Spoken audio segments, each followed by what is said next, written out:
नाम जैन है और मैं मालवांचल से आता हूँ। और सर, ये मालवांचल मध्य प्रदेश का वो पार्ट है जहाँ पर 80 से 90% किसान रहते हैं। और अगर हम देखे जाए तो पूरे मध्य प्रदेश में ही 80 से 90% किसान है। सर, सबसे पहले मैं आपका धन्यवाद करना चाहता हूँ कि आपने आपके न्यूज़ चैनल के क्वेश्चन से मेरे जैसे युवाओं से पूछा। सर्वप्रथम अगर हम वोट की बात करते हैं तो आज इस मध्य प्रदेश में 80 से 90% किसान है। और उन किसान में से 60 से 70% ऐसे किसान हैं जो सिर्फ और सिर्फ खेती पर निर्भर है। और उनमें भी अगर हम देखें तो इस बार जो अभी सीजन चल रही है, सोयाबीन की कटाई का समय है। अगर आज हम सोयाबीन के भाव को देखते हैं तो सोयाबीन का भाव आज 4100 से 4200 है।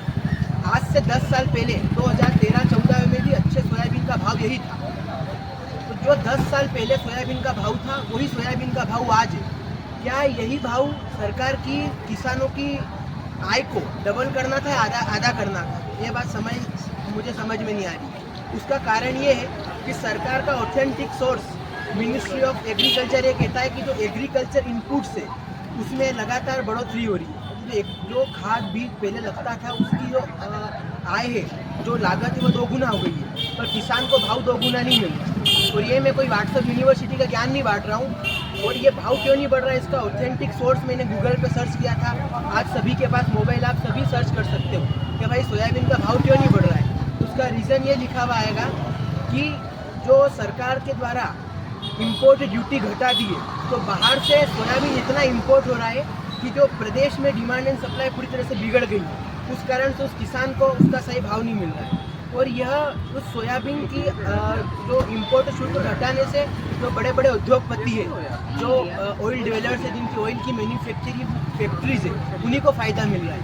तो क्या चंद लोगों के लिए, 10-20 लोगों के लिए, पूरी 8-10-20 लोगों को फ़ायदा पहुँचाने के लिए करोड़ों किसानों का नुकसान करना कहाँ तक सही है?